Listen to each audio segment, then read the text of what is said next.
Muy buenas noches con todos. Los saludamos de la Cámara Peruana de Comercio Exterior. Nos saluda Jorge Peláez. Hoy vamos a continuar con nuestra segunda sesión del curso de operaciones de comercio exterior. Como vimos en la primera sesión, vimos la parte de los fundamentos del comercio exterior y algunos requisitos que son importantes para poder ser operador de comercio exterior como tal, ¿no? En esta segunda sesión vamos a entrar a ver un poco más el detalle acerca de algunas pautas referente a documentaciones, a algunos procesos, ¿no? Que se requieren para ser operador de comercio exterior, ¿no? Y un poco tener algunas pautas de cuáles son los referentes y modelos a seguir que tenemos actualmente en el mercado para poder elegir de una manera adecuada al operador que vamos a considerar para nuestros procesos de importaciones. ¿Sí? Para los que recién se conectan el día de hoy, mi nombre es Jorge Peláez Torres, ¿no? Soy magíster en Administración de Empresas de la Universidad del Pacífico y actualmente me desempeño como gerente de operaciones en Gino de Perú, una empresa brasileña de cosméticos. Entonces, iniciamos. En esta unidad 2, como les comentaba, lo que vamos a ver es entrar un poco ya al detalle de los operadores de comercio exterior, ¿no? Este término de operadores es muy amplio, ¿no? Tiene diferentes tipos de operadores que van como parte de la cadena de todo el circuito del comercio internacional, ¿no? Como vemos acá, estos se denominan operadores de comercio exterior, pero tienen diferentes subgrupos, ¿no? Algunos son integrales, te brindan todo el proceso y algunos se especializan en alguna parte del proceso de comercio exterior, ¿no? Entonces, acá tenemos, por ejemplo, ¿quiénes son denominados operadores de comercio exterior? Tenemos a los despachadores de aduana, ¿no? Tenemos a transportistas, lo que son agentes de carga, ¿no? A carga internacional en este caso, ¿no? Y lo que son almacenes aduaneros. Sí, entonces, este grupo de empresas o este grupo de servicios son los que al final son denominados operadores de comercio exterior, ¿no? Hay algunos operadores que son integrales, ¿no? Te brindan toda la parte desde la llegada del producto hasta la puesta en el almacén o en la bodega, ¿no? Y hay algunos que simplemente van tercerizándose durante el proceso como tal, ¿no? Hay algunos que por temas de costos, ¿no? Deciden trabajar con un agente de carga internacional, pero el transportista, por ejemplo, localmente lo negocian con otro proveedor, ¿no? El tema de almacenes de aduanas también, normalmente viene con el agente de carga, o a veces solamente se trabaja con el operador que trajo la importación, ¿no? Entonces, uno va jugando en esa parte en la cadena en base a costos, en base a servicio, ¿no? Lo que puede ir un poco optimizando dentro de su proceso de atención.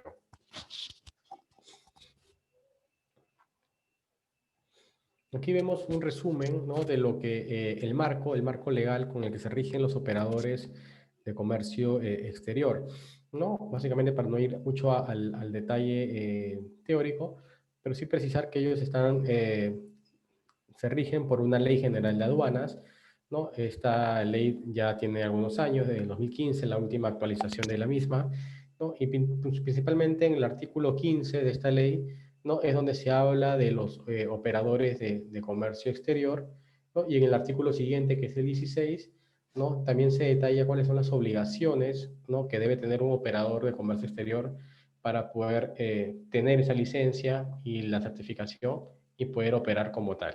Sí, entonces, tanto para lo que son los requisitos como para las obligaciones, para mantener esa certificación o el permiso de los operadores y sean denominados operadores de comercio exterior, ambos están regidos por la Ley General de Aduanas. ¿Sí? Dentro de la misma ley como tal, no existe un reglamento. Este reglamento también es de hace algunos años, ¿no? Ya 4 o 5 años, ¿no? Y este reglamento de la ley de aduanas justamente también te define un poco las pautas acerca de cuáles son las obligaciones que debe cumplir el operador para, ya sea con las entidades fiscalizadoras, sea la SUNAT o sea otras entidades del Estado que tengan que cumplir con esos procedimientos y con todas las pautas que se tengan que implementar en el camino. ¿Sí? Entonces, base a eso, si uno cumple, ¿no? Lo que se estipula la Ley General de Aduanas y también el reglamento, justamente puede obtener esa autorización y queda acreditado, ¿no? Para poder ser un operador de comercio exterior. ¿Sí? Ahora, dentro de toda ley y reglamentos también existen sanciones, y justamente estas sanciones se pueden aplicar en base también a una tabla que detalla el mismo reglamento, ¿no? Y esas justamente también están ahí descritas para que cada uno pueda conocer a qué se acata en base a una falta o incumplimiento de alguno de los procedimientos o normas dentro de la Ley General de Aduanas. Aquí básicamente es entender el concepto legal de dónde está enmarcado el proceso del operador de comercio exterior, a qué se rige, qué lo regula, ¿no? Y cuáles son sus obligaciones y cuáles son sus sanciones en caso de incumplir alguna de las obligaciones que tenga dentro de la ley comprometida el operador. ¿Sí? Entonces, esto es muy importante conocerlo para que nosotros podamos entender que eso está regido a través de un marco legal y está regulado de manera general. Importante ahora conocer el tema de la zona de acción, ¿no? Aquí les muestro un gráfico de, a nivel de comercio, cómo está distribuido el mapa del Perú, ¿no? Actualmente, ¿no? Entonces vemos, por ejemplo, acá que hay diferentes zonas, ¿no? Y cada zona tiene una regulación distinta, ¿no? Y esta regulación distinta también acata a que las operaciones, dependiendo de la zona como tal, sean determinadas de una forma u otra. Por ejemplo, acá tenemos una zona que es la zona de tributación especial, ¿no? Que es la zona del oriente, la zona de la selva, ¿no? Sabemos que la zona de Pucallpa, Tarapoto, son zonas que por temas de comercialización, ¿no? Están exonerados, por ejemplo, del IGB, ¿no? Entonces son zonas denominadas alguna zona franca o algunas zonas simplemente de tributación especial, ¿no? No se paga impuesto, no se paga el IGB, ¿no? Entonces son zonas especiales y reguladas en base a un reglamento puntual para este tipo de zonas, ¿no? Que básicamente es el oriente, ¿no? Tenemos zona de tributación común, que es la zona, digamos, más común, más normal, como dice el nombre, ¿no? Las ciudades principales o genéricas, donde básicamente uno tributa de manera regular, paga su impuesto general a las ventas, su impuesto a la renta, todo lo que, digamos, está normado por SUNAT está, digamos, dentro de la zona de la tributación común, ¿no? Hay algunas zonas que son secundarias, ¿no? Como vemos acá, algunos CETICOS, algunas zonas, puntos especiales, donde tienen alguna puntualidad con respecto al tema de beneficio a nivel de impuestos, ¿no? Y también existe un territorio aduanero, ¿no? Ese territorio aduanero, como ven acá, ¿no? Abarca todo ese territorio nacional, que estamos hablando de más de 1.200.000 kilómetros cuadrados, ¿no? Donde básicamente las fronteras del territorio aduanero coinciden con las del territorio nacional, ¿no? Incluye el espacio acuático y también incluye el espacio aéreo. ¿Por qué este es territorio aduanero? Porque al final de cualquiera de estos lugares donde vemos dentro del mapa del Perú, sea la parte terrestre y la parte marítima, ¿no? Uno puede traer y puede llevar a productos. Por ende, todo es, digamos, parte de un territorio aduanero como tal. Todo es fiscalizable, ¿no? Porque el producto que llega de importación puede estar colocado en cualquier punto del Perú, ¿no? O también puede ser colocado para un consumo vía marítima. Entonces, todo es correspondiente a la fiscalización, ¿no? Y al control de la aduana dentro de nuestro territorio nacional. ¿No? Y existe una zona que es la zona ya más operativa, tanto que es el marco, el contexto de influencia del operador de comercio exterior, ¿no? Que es la zona primaria, ¿no? Esta zona primaria básicamente es lo que uno denomina los puertos, aeropuertos, ¿no? Donde básicamente se dan las tres modalidades más comunes de importación o de comercio, ¿no? Con otros países, que vemos que es la vía aérea, ¿no? La vía terrestre, ¿no? Y la vía marítima, ¿no? ¿No? Entonces sabemos que acá entre lo que es Lima, la zona primaria es básicamente la zona del Callao, entonces sabemos que ahí están los puertos, ahí están los operadores, ahí están las principales zonas de desarrollo a nivel de lo que llega y de lo que sale del Perú, ¿no? Entonces vemos que esta zona es primaria, ¿no? ¿Y por qué zona primaria? Porque normalmente esta zona es la que donde se trabaja toda la parte del proceso de las importaciones y también de las exportaciones como tal. Sí, porque antes de que entre al Perú, esto pasa por esta zona de todas maneras, de manera obligatoria, ¿no? Tiene que pasar antes de entrar a pasar a una zona de tributación, a una zona de tributación especial, una zona secundaria, cualquier zona dentro del país, esto pasa por una zona primaria, ¿no? Entonces todos pasan por esta zona y es justamente la regulación que tiene que existir a nivel de aduana para que todos los productos sean fiscalizados y tengan un correcto ingreso a nuestro país, ¿no? Hay zonas muy puntuales que ya, digamos, incluso se está dejando de usar, ¿no? Como las zonas francas, que quizás alguno ha escuchado, ¿no? Tenemos la zona franca de Tacna, ¿no? Que es un recinto cerrado, es un área cerrada, ¿no? Que se hizo muy común hace unos 15 años quizás, ¿no? En donde pues acá se aprovechaba para poder, por el beneficio tributario, ¿no? Poder importar o meter carros, ¿no? Autos, ¿no? Al Perú. Entonces, este era un punto bastante importante en ese aspecto, ¿no?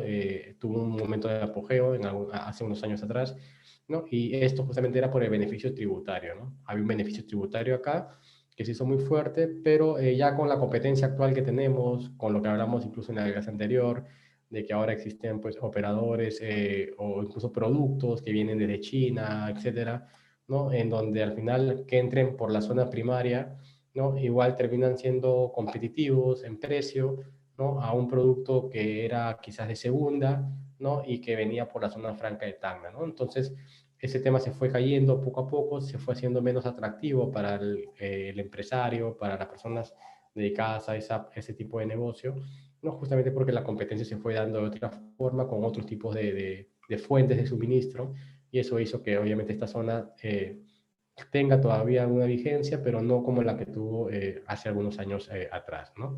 Entonces es importante conocer esa parte de cómo está dividido la zona de acción del territorio peruano, ¿no? Y en dónde está ubicada la zona primaria, que es la zona que ejerce como acción el operador de comercio exterior.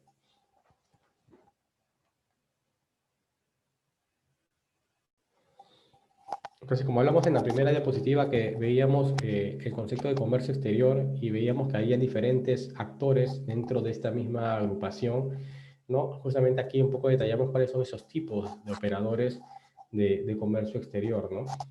Acá vemos que son los despachadores de aduana, como lo mencionamos al inicio, ¿no? Los agentes de carga, ¿no? Y agentes de carga internacional, ¿no? Locales también, ¿no? O sus mismos representantes o firmas representantes, almacenes aduaneros, que vamos a ver más adelante la configuración que deben tener a nivel de tope para que puedan estar acreditados a hacer un almacén de aduana, ¿no? Empresas de servicio postal. Vimos en la clase anterior, por ejemplo, que habían algunas formas de poder exportar de manera mucho más sencilla a través de algunas plataformas que te daba el Ministerio de Comercio Exterior o el PROM Perú, ¿no? Y veíamos, por ejemplo, que una empresa de servicio postal que te daba toda esa solución logística era Serpost, por ejemplo, ¿no? ¿No? Con el famoso plan de exporta fácil, ¿no? Uno podía dejar los productos que quería exportar bajo un tope, recuerdan, un tope máximo, ¿no? Tanto de peso como de valor, ¿no? Y podía dejarlo en alguna oficina de Serpost a nivel nacional para que esos productos puedan ser exportados hacia el destino, ¿no? Entonces, también incluyen acá algunas empresas de servicio postal que pueden hacer ese servicio. Otras a nivel local, un poco ya digamos, no del Estado, pero sí a nivel local, ¿no? Tenemos empresas importantes de servicio postal como DHL, ¿no?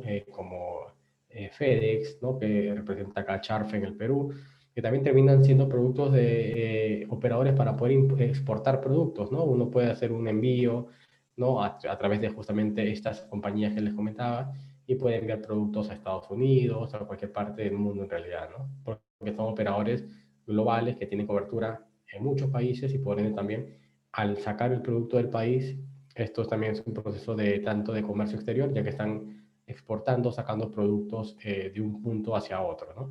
Entonces también son considerados como empresas de servicio postal algunos servicios que brindan para este tipo de envíos a otros países, ¿no? Empresas de servicio de entrega rápida también, hay servicios express, las mismas empresas que les comentaba hace un momento, ¿no? DHL, FedEx, ¿no? Tenemos acá TNT, algunas empresas que son globales, ¿no? Y que también te pueden brindar un servicio postal, un servicio de entrega rápida, ¿no? Que también, digamos, es importante. No solamente hablamos, recuerden, de bienes, también podemos hablar de servicios, ¿no? Acá tenemos mucho el tema de la parte de los bienes, pero también no nos enfoquemos en la parte del servicio, ¿no? Hay empresas que no te trasladan bienes físicamente, pero sí te trasladan servicios, ¿no? Y por ejemplo, pueden ser los famosos las famosas empresas que te hacen el tema de transferencias entre países o el depósito o los giros, ¿no? Que te pueden llegar en 1 hora, en 2 horas, en 3 horas, ¿no? La transacción que se pueda dar. Tenemos empresas de ese tipo como por ejemplo acá Western Union, ¿no? Que son empresas de entrega rápida, si lo queremos ver, para clarificar un poco ese tipo de servicios que se pueda dar, ¿no? Entonces, también es catalogado dentro del grupo un tipo de operador de comercio exterior, ¿no? Y otros operadores también de comercio exterior que localmente se han ido desarrollando algunos poco a poco y que también entran de este grupo.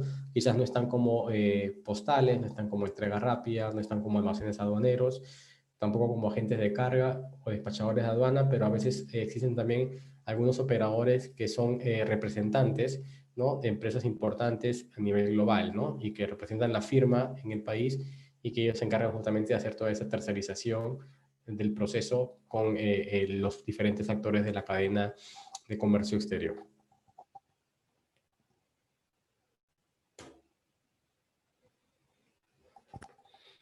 Aquí un poco vamos a ver cuáles son estas obligaciones que hablábamos hace un par de diapositivas atrás, referente a que sabíamos que la Ley General de Aduanas es la que rige justamente en el artículo 16 las obligaciones del operador de comercio exterior.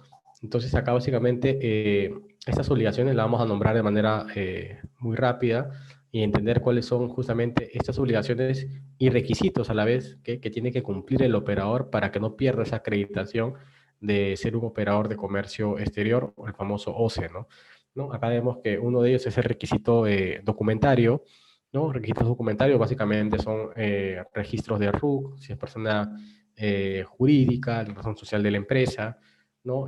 Algunos requisitos de infraestructura, ¿no? Depende qué parte de la cadena es la que vas a desarrollar. Si vas a hacer un almacén aduanero, por ejemplo, tienes que tener una serie de requisitos a nivel de infraestructura, dónde está tu almacén, ¿no? Cuál es la infraestructura que tienes, cuáles son las condiciones que tienes, los temas de seguridad, etcétera, etcétera, son justamente parte de esos requisitos de infraestructura que también obligan y están normados para los operadores de comercio exterior, ¿no? Alguna garantía a favor de la SUNAT también. Vamos a ver ahí más adelante, justamente dependiendo el operador de en qué parte de la cadena vas a estar, ¿no? Tienes una garantía que te exige la SUNAT a través de una carta fianza, por ejemplo, en el que tú puedes, tienes que la obligación de tenerla, ¿no? Para poder operar ya sea como almacén o como agente de carga, etcétera, etcétera, ¿no? Entonces, estas obligaciones tanto documentarias, tanto de infraestructura y como de garantía, ¿no? Son obligaciones que sí o sí tienen que tener los operadores de comercio exterior, ¿no? Sin eso, básicamente no podrían obtener la acreditación, ¿no? Y sin ello, obviamente, no podrían exportar ni hacer alguna operación de importación o exportación de algún producto. Justamente acá hablábamos entre estas obligaciones del operador de comercio exterior, es justamente es el de conservar la documentación, ¿no? Y los registros que te exige justamente la administración aduanera, ¿no? Y el periodo para poder guardar estos documentos, llámense facturas, documentos, boletas, guías, etcétera, ¿no? Comprobantes, DUAs, etcétera, ¿no? Tienen un periodo de 5 años, ¿no? Como mínimo, ¿no? Entonces, esos son documentos que son necesarios para poder importar y exportar productos. Estos documentos tienen que tener custodia por parte del operador, ¿no? Y el periodo que te pide SUNAT, ¿no? O la entidad aduanera es de 5 años. Entonces, imagínense a nivel de fiscalización, a nivel de control y demás, el operador tiene que tener justamente esa conservación documentaria, ¿no? Tiene que tener un control muy adecuado a nivel de documentos, de cada importación que va realizando, ¿no? Si hablamos de muchos clientes o si hablamos de un solo cliente, ¿no? Donde pueden haber muchas importaciones, entonces estamos hablando que tiene que haber un control muy, muy adecuado, muy correcto respecto al tema de toda la documentación que te exige SUNAT y te exige incluso la administración aduanera ante alguna fiscalización. ¿Y por qué se da eso? Porque a veces puede suceder que, por ejemplo, yo importo algún producto, ¿no? Y ustedes, vamos a verlo más adelante, pero puede salir que uno de estos contenedores puede salir en un canal que no sea el canal verde, ¿no? Puede salir canal rojo, canal naranja, ¿no? Entonces, justamente al no tener esta luz verde, ¿no? El vista es el que te va a pedir una serie de documentos, ¿no? De importación para que tú puedas levantar y él pueda dar el alta, ¿no? Y cambiar de canal a este contenedor o a esta importación, ¿no? Entonces, estos documentos a veces están amarrados mucho al histórico, ¿no? Porque, ¿qué sucede? Que yo, por ejemplo, tengo la práctica de importar todos los meses importo ropa, ¿no? La misma ropa y todo, ¿no?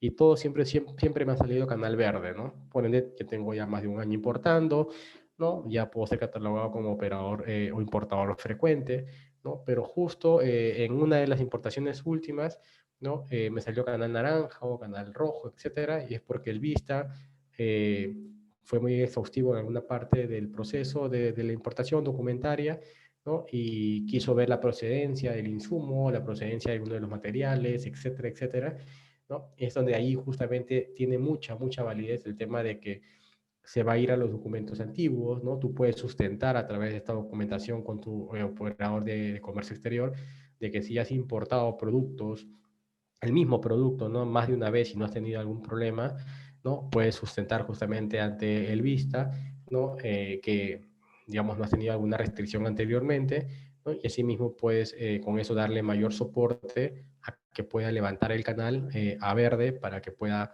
salir esa exportación, por ejemplo, ¿no?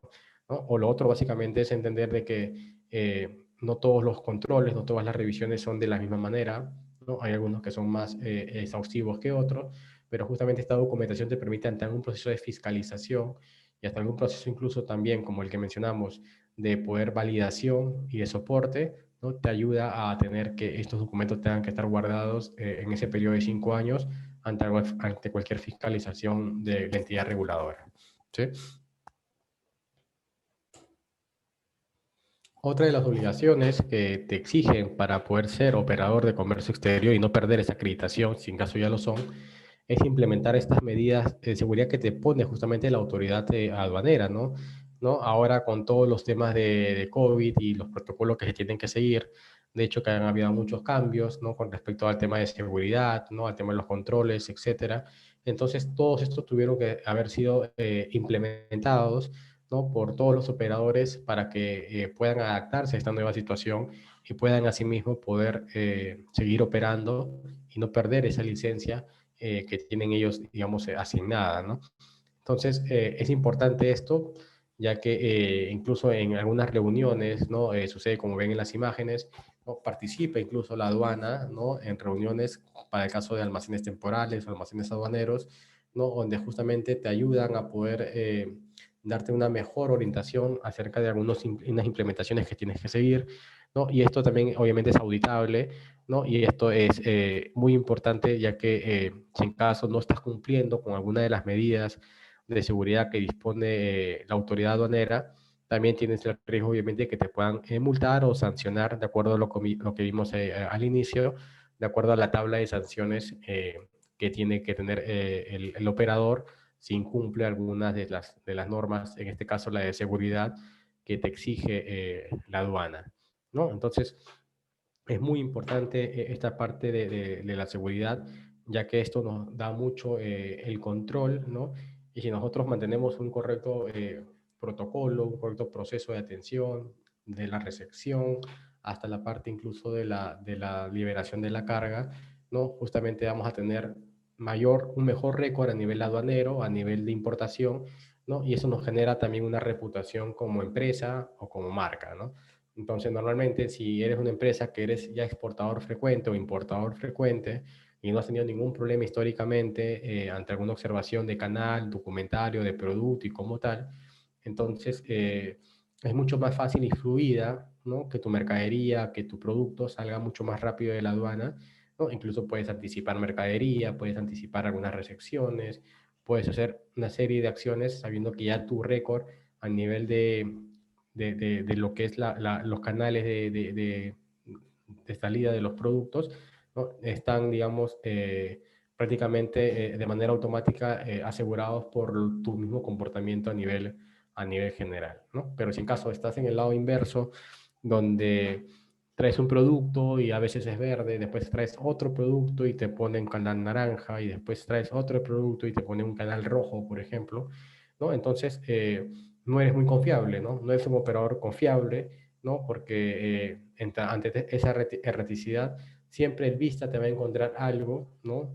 Documentario, algún tema de producto como tal, ¿no? Que hace que el canal siempre vaya variando, ¿no? Y sea muy errático y a veces impredecible, ¿no? Y eso es muy complicado y es muy peligroso, ya que ante alguna situación de esto, si es que tú eres una empresa, ¿no? Aduana puede levantarte todas las importaciones que has tenido anteriormente y puede justamente también fiscalizar a nivel documentario tu histórico de importaciones y hasta incluso te puede quitar la posibilidad de que tú puedas importar productos y caer en una multa a nivel general, ¿no? Entonces, es muy importante esta acción con aduana, ¿no? Con el tema del operador, porque marca mucho el tema también del control y de la facilidad con el que uno pueda ir gestionando algunos temas operativos, ya sea con sus clientes, si es un operador, o del cliente mismo con su propio producto, ¿no? Otro de los temas que son requisitos indispensables para las obligaciones del comercio, del operador de comercio exterior, es justamente facilitar que a la autoridad aduanera, en este caso ante un proceso de inspección, ¿no? De fiscalización, como lo mencionamos hace un momento, ¿no? Deben prestar todos los elementos logísticos, todas las facilidades, ¿no? Para que puedan entrar a la bodega primaria, al almacén, ¿no? Al depósito temporal, puedan abrir el contenedor, puedan abrir la mercadería, puedan hacer, digamos, el detalle que tengan que tener, ¿no? De acuerdo a lo que te pide el vista, del operador, dar toda esa facilidad a la autoridad aduanera, ¿no? ¿No? De poder facilitarle documentaciones, de facilitarle muchas para que él te pueda con eso levantar alguna observación, si en caso la hubo, ¿no? De manera mucho más rápida, ¿no? A veces el vista no es el mismo que fue en la importación anterior, esto va variando, esto se va cambiando, ¿no? Hay algunos que son más activos que otros, entonces uno siempre tiene que estar preparado ante algún proceso de estos, siempre tiene que tener esa validación y toda esa facilidad de darle al, al agente aduanero, ¿no? Para alguna fiscalización que se quiera dar, ¿no? Es muy, muy importante esto, ¿no? Y vemos casos que en mi experiencia, por ejemplo, hemos tenido mucho, ¿no? Cuando importamos algunos productos, ¿no? Son productos que tienen una serie de documentación que van regidas a través de DIGEMIT. Entonces, a veces sucede que en un momento, ¿no? Vio que había algo, faltaba a una hoja de seguridad, faltaba algún documento, ¿no? De alguno de los productos o de alguno de los que se habían emitido, ¿no? Y eso hace que al final pare toda la importación, pare todo el contenedor, ¿no? Y genera todo un retraso a nivel operativo como tal, ¿no? Porque a veces hay por un tratado de libre comercio que existe entre países algunas facilidades documentarias para poder transportar un producto de un país, ¿no? A nivel de aranceles también, a nivel también de proceso es más ágil, pero en este caso cuando son productos controlados, ¿no? Norma adicional a la misma que ya exige la aduana, que es una norma que le exige la misma entidad reguladora que es, por ejemplo, en el ejemplo que les brindo, perdón, es DIGEMIT, ¿no? DIGEMIT te da unas normas, unas pautas, ¿no? Exige una documentación, ¿no? Algunos documentos de origen, certificados de origen, ¿no? Para los productos. Estos certificados en algunos casos tienen que venir con el producto, ¿no? Y en caso no lo tenga en ese momento el operador, se lo pide el cliente acá en la ciudad de destino, ¿no? Y tiene que hacérselo llegar a la gente de aduana, ¿no? O a la gente de carga para que él pueda tramitar ante el inspector o ante la autoridad aduanera, ¿no? Documento que les esté pidiendo, ¿no?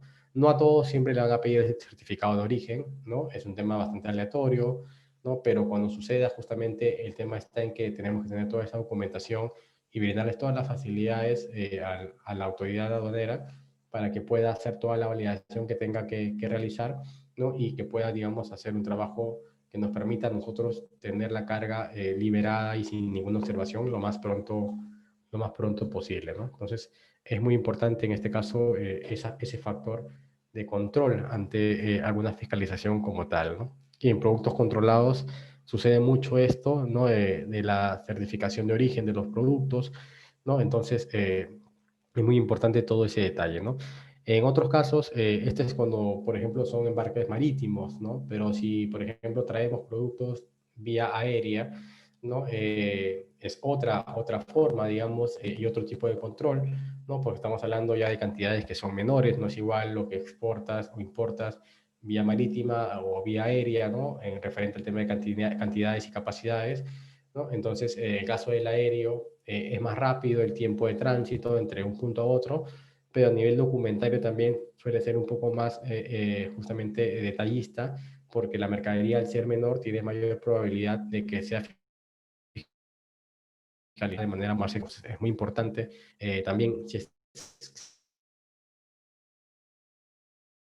se opta esto a cualquier modalidad de envío, ¿no? Sea marítima, aérea o hasta incluso también la terrestre, ¿no?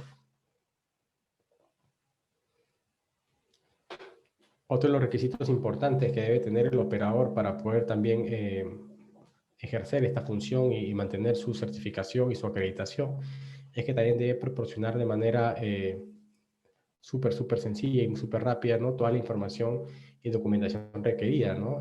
Hablábamos de algunos permisos que te puede exigir la entidad reguladora. Estamos hablando de productos controlados, o que son alimentos o productos cosméticos, ¿no? La licencia sanitaria, ¿no? De integración de estos productos, si es para un almacén aduanero, ¿no? Hablábamos de que puedo traer productos de comestibles, puedo importar productos que son para el consumo humano, para el uso humano, ya sea maquillajes, perfumería, etcétera, ¿no? Y el operador que te va a hacer ese trabajo de hacer toda la parte de la importación, tiene que tener ese permiso, ¿no? Tiene que tener ese permiso y esa licencia, ¿no? Sanitaria para que pueda justamente internar el producto en el país, ¿no? Pueda tener el producto en el país e incluso si es un almacén temporal, lo pueda almacenar en el tiempo que ya se determine como proceso, pero tiene que tener una licencia, ¿no? Y esa licencia va más allá de que justamente tenga todas las condiciones, todos los procesos, todos los reglamentos cumplidos, ¿no? En base a lo que exige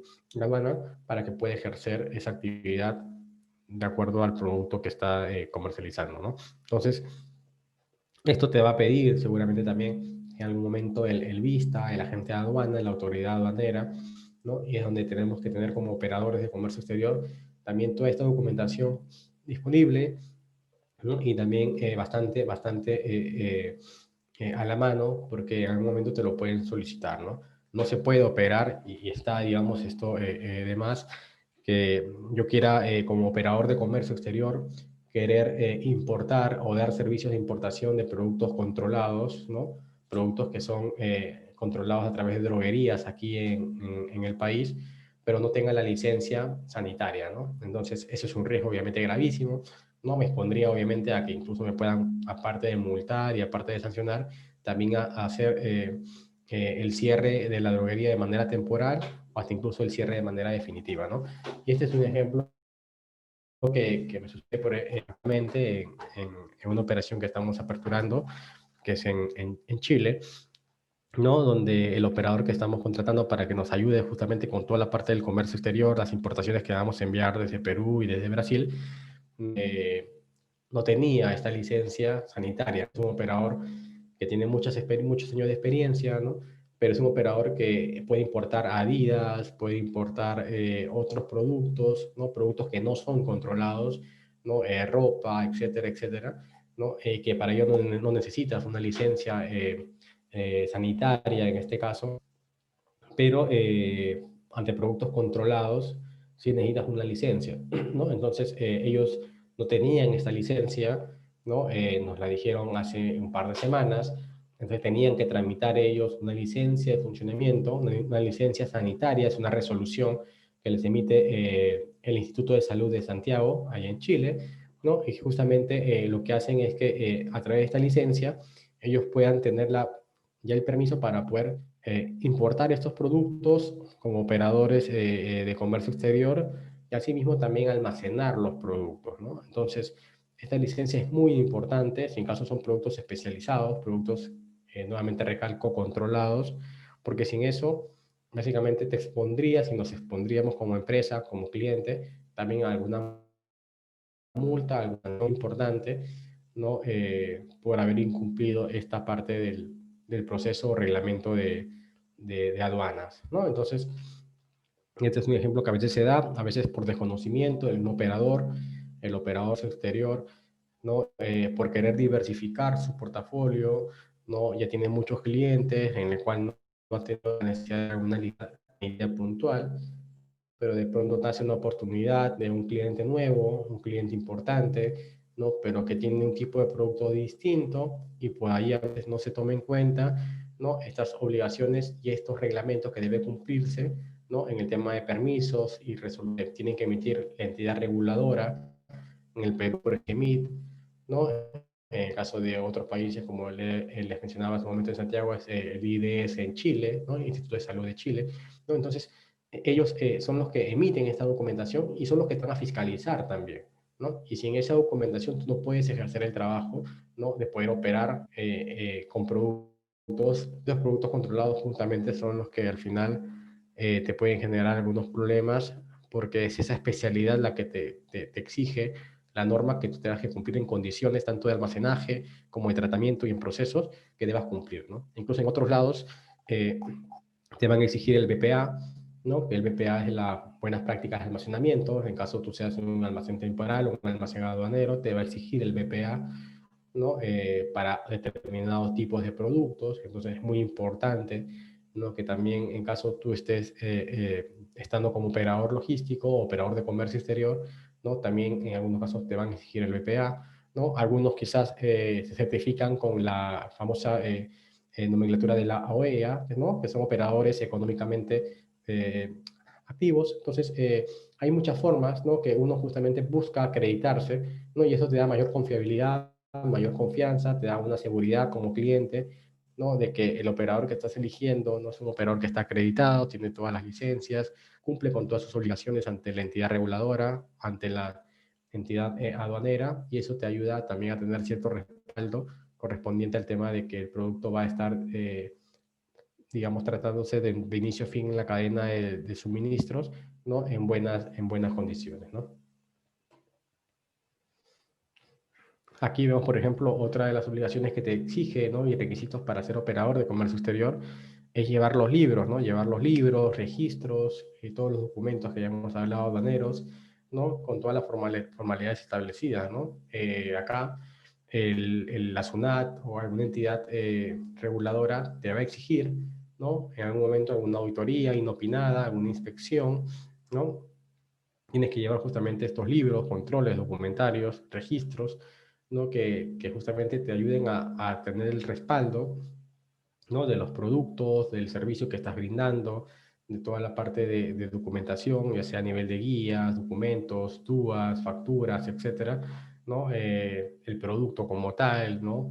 Entonces, toda esa parte es muy, muy importante porque esto es fiscalizado y no solamente te puede generar de que tú puedas tener alguna erraticidad a nivel de documentación como tal, o incluso la práctica de no tener guardado, ¿no? O llevar un libro de control, si bien es cierto, en la primera parte de las obligaciones vimos que teníamos que tener guardados los documentos por un periodo no menor a 5 años, ¿no? El tema está ahora, lo puedo tener guardado, pero ¿cómo llevo justamente a tener un control, ¿no? Y un ordenante exige, o la entidad reguladora te pide a llevar algunos libros, unos registros similares a un registro contable, ¿no? O un archivador, donde justamente tú puedes tener establecidos y ordenados, dependiendo de diferentes criterios, toda la documentación de los servicios que has ido brindando durante un periodo de tiempo, ¿no? Entonces, es muy importante también esta parte de la documentación que hay que tener siempre para este tipo de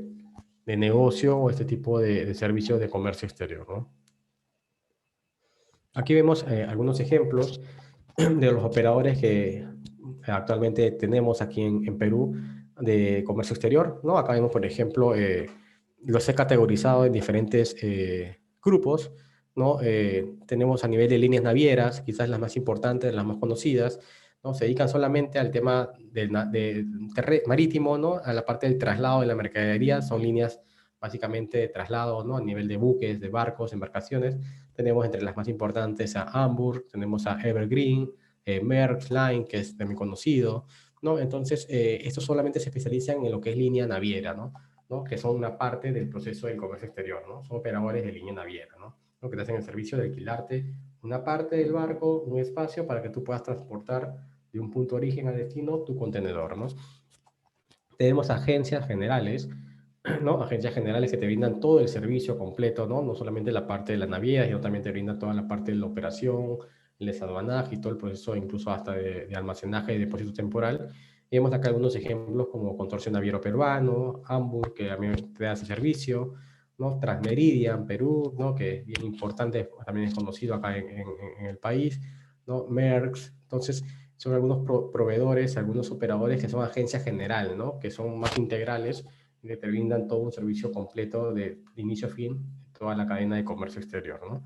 ¿No? Agencias marítimas, ¿no? Las agencias marítimas también vemos que las mismas las pueden tener. Tenemos acá Tramarsa, Cosmos, ¿no? Transmeridian también nuevamente, ¿no? Entonces, hay varias empresas que también están enfocadas solamente como agencias marítimas, te hacen todo el servicio, ¿no? A nombre del cliente para poder sacar tu mercadería desde que sale la naviera, ¿no? Y coordinar con la agencia y el operador de aduana para que el producto pueda salir del almacén y todo lo demás, ¿no? Tenemos operadores aduaneros, ¿no? Operadores portuarios, ¿no? Acá básicamente los dos más conocidos son APM Terminals y DP World, ¿no? Que son los que tienen la licencia o la concesión en Callao, por ejemplo, ¿no? Como operadores portuarios y administran el puerto para el tema de todos los que son envíos marítimos, ¿no? Entonces tenemos esos dos que son importantes, ¿no? Entonces, uno puede trabajar con cualquiera de ellos como operador de puerto, ¿no? Y tenemos también depósitos temporales, ¿no? Estos depósitos temporales son, básicamente se dan porque a veces llega el contenedor, llega la embarcación, ¿no? Esto pasa a un depósito y a veces, dependiendo del tipo de canal con el que salga este contenedor, si es un canal verde, ese producto pasa y tiene un tiempo máximo en el que debería estar en ese depósito temporal, ¿no? Y si está dentro de ese plazo, no hay ningún costo adicional, ¿no? Pero si en caso vemos que ese canal es verde, es rojo o es naranja, ¿no? Y a nivel documentario todavía no puedo sacar el producto y ese contenedor está en ese depósito temporal aún sin moverse, ¿no? Y pasa o excede el plazo, ¿no? De permanencia, es ahí donde se comienza a cobrar el famoso concepto de estadía, ¿no? ¿No? Entonces, esta sobreestadía es la que justamente te genera un costo adicional, ¿no? Por parte del operador, te lo va cargando, ¿no? Porque tú no puedes mover aún o sustentar la salida de ese contenedor de sus almacenes temporales, ¿no? Y esa sobreestadía tiene un costo, es un costo muy alto, ¿no? Y que obviamente te genera ineficiencias al momento de poder hacer un balance del costo, ¿no? De la importación del producto como tal, ¿no? Entonces, estas sobreestadías no se suelen, digamos, ser muy recomendables, ¿no? Pero sí, digamos, si excede el depósito del tiempo temporal asignado, ¿no? Te puede generar una facturación adicional de este concepto de sobreestadía, ¿no? ¿No? Y acá tenemos algunos depósitos temporales, como Tramarsa, Neptunia, que quizás han escuchado mucho, Simupesa, PM Terminal, Contrans es parte del nuevo grupo Transmeridian, ¿no? Que es la parte de agente marítimo, agencia general, y Contrans es la parte ya de la parte local, ¿no? A nivel de almacenaje, no solamente como depósito temporal, sino también como operador para el tema de almacenaje, ya digamos, no temporal, sino almacenaje de administración de inventarios, ¿no? Y también para todo el servicio también de entregas y reparto y de transporte de tu carga como tal, ¿no? Acá vemos algunos requisitos de manera general para ser agente de aduana. Acá vamos a ver un ejemplo, dos ejemplos de algunos agentes de aduanas que quizás son de los que por ahí la mayoría puede haber conocido. Tenemos a USA, ¿no? A USA es un agente de aduana, ¿no? Y tenemos a Palacios Asociados, ¿no? También es un operador de aduana, agente de aduana, perdón, ¿no? Que también es conocido en el mercado, ¿no? Y básicamente a ellos lo que se les pide para ser agente de aduana es su licencia de funcionamiento, que es eso, como cualquier negocio, es exigido de manera obligatoria, ¿no? una acreditación justamente que te pide la SUNAT como agente de aduana, como tal, y como vimos al inicio, para yo poder acreditarme, tengo que cumplir estas obligaciones y requisitos que me piden previamente para que me puedan dar esta certificación o esta acreditación. No haber sido condenado con alguna sentencia firme por delitos dolosos. Obviamente acá lo que se busca es que no haya algún tema hacia atrás de denuncias o algún tema que tenga que estar vinculado a alguna de las empresas que quiere o que, digamos, pertenece al proceso de agencia de aduanas, ¿no? Por un tema básicamente de lavado de activos u otros conceptos. Lo que se busca justamente es que no tenga algún histórico de este tipo de incidencias, ¿no? La famosa carta de fianza que hablamos también al inicio, ¿no? Una carta fianza, ¿no?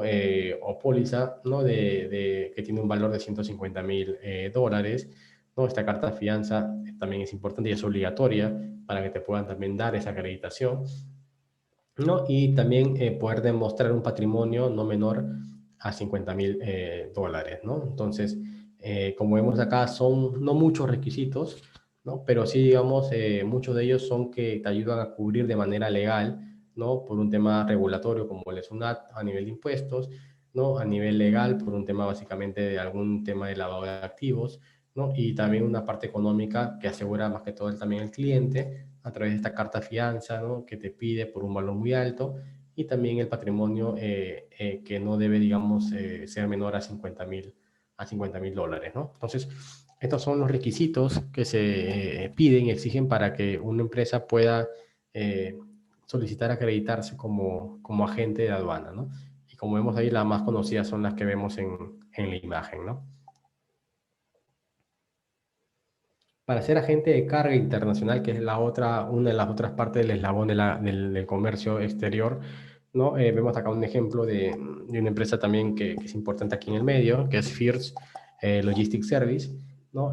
Básicamente acá lo que se hace es, ellos compran los espacios a las navieras, ¿no? A las aerolíneas, a los transportistas terrestres a nivel internacional, ¿no? Para que justamente ellos puedan darte el servicio a ti como cliente y ofrecerte ese espacio para poder transportar tu mercadería, ¿no?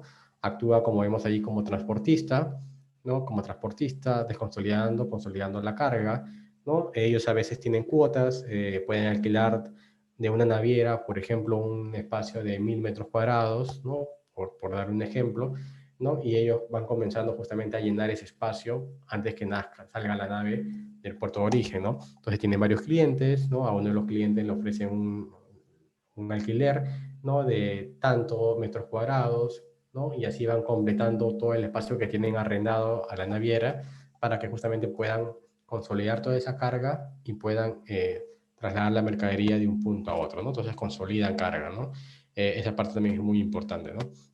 Y también recibir mercancía embarcada por su intermediario, ¿no? Debiendo formular algunas coordinaciones pendientes para el tema básicamente de almacenaje, el estado de los bultos, etcétera, ¿no? Ellos pueden también tercerizar la parte, por ejemplo, del transporte, ¿no? Con el almacén origen, ¿no? Y pueden recoger la mercadería que se va a exportar desde el almacén origen, desde la puerta del almacén origen, ¿no? Y justamente a través de ellos pueden también entrar a esa parte de la cadena para todo el tema de las coordinaciones y todo el proceso de embarque de la mercadería hasta poder colocarlas en la modalidad de envío, que sea la terrestre, marítima o la aérea, y pueda también salir a despacho, ¿no?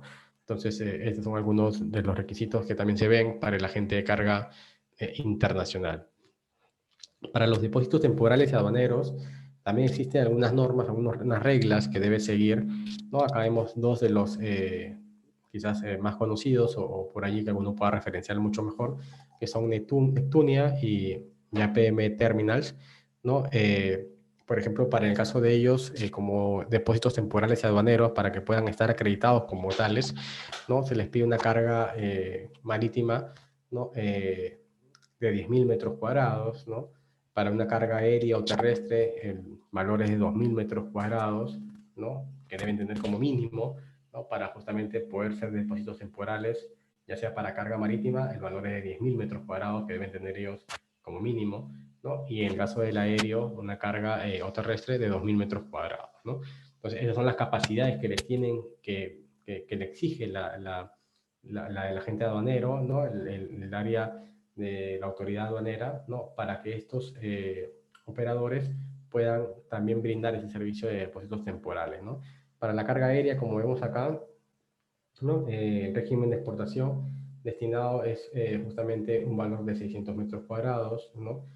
Como parte exclusiva, ¿no? Un depósito aduanero público puede ser hasta de más de 3.000 metros cuadrados, ¿no? Y un depósito aduanero privado también, ¿no? Un valor también un poco menor, ¿no? Entonces, como vemos acá, para el caso de estos, esta parte de la cadena que es los depósitos temporales, ¿no? Justamente hay algunos topes mínimos que que deben ellos cumplir para que puedan justamente en base a la modalidad de envío, puedan ellos ofrecer ese servicio como depósitos temporales aduaneros, porque esto al final se alquilan, ¿no? Son alquilados y justamente son los que ellos tienen que poder tener reservado para poder ofrecer ese servicio como tal, ¿no?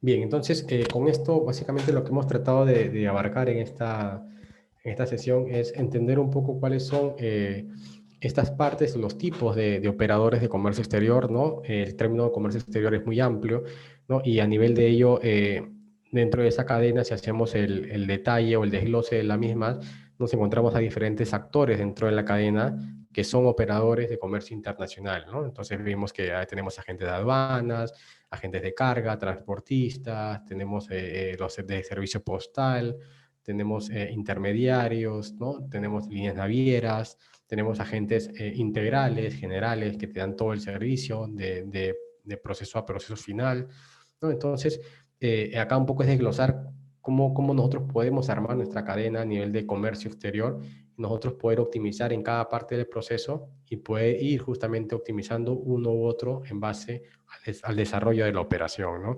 ¿No? Nos ha pasado en mi caso que eh, trabajo con un operador que es Panalpina, quien es el que me trae la mercadería, ¿no? Pero el agente de carga, yo directamente aquí lo tengo, que es diferente, no es Panalpina, es otra empresa, por ejemplo, Palacios, ¿no? Y el transportista también yo lo escojo acá, ¿no? Y lo puedo cambiar también, si es que me da un servicio mañana mal, el otro mes lo puedo cambiar. Entonces yo voy cambiando mi cadena, la voy, digamos, regulando y eso me permite justamente optimizar el proceso conociendo en qué partes de las actividades del comercio internacional, ¿no? Yo puedo ir cambiando, reemplazando o ir ajustando algunos actores dentro de la cadena, ¿no? Entonces, eso es muy importante conocer, ¿no?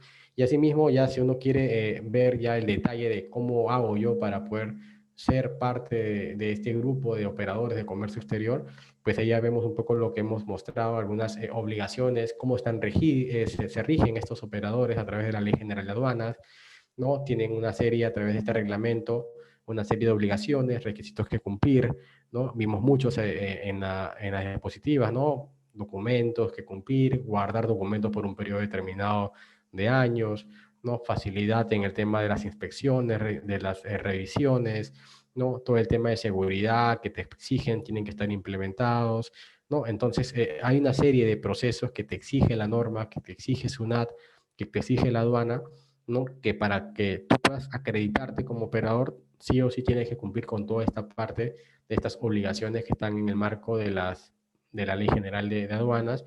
Y si en caso, en alguna de ellas no las cumples, ¿no? Tienes el riesgo justamente que a través de la misma ley, como tal, en la tabla de sanciones, puedes ser justamente multado o hasta incluso también castigado con penas mayores, dependiendo de la gravedad y la recurrencia, ¿no? En este tema de no poder brindar el servicio como tal, ¿no? Entonces, esto básicamente ha sido la sesión del día de hoy, ¿no? Con ello vamos un poco avanzando a partir ya de la siguiente sesión con otros temas ya de reglamentos y de regulaciones para ir un poco yendo más a fondo a nivel de todo lo que es el curso como tal, ¿no? Y nada, acá les dejo mi correo personal, como siempre, mis redes sociales, el LinkedIn, para cualquier consulta, encantado siempre de poder ayudarlos, ¿no? Y estamos en contacto en la siguiente sesión. Sí, entonces muchas gracias y nos estamos viendo el próximo viernes. Buenas noches.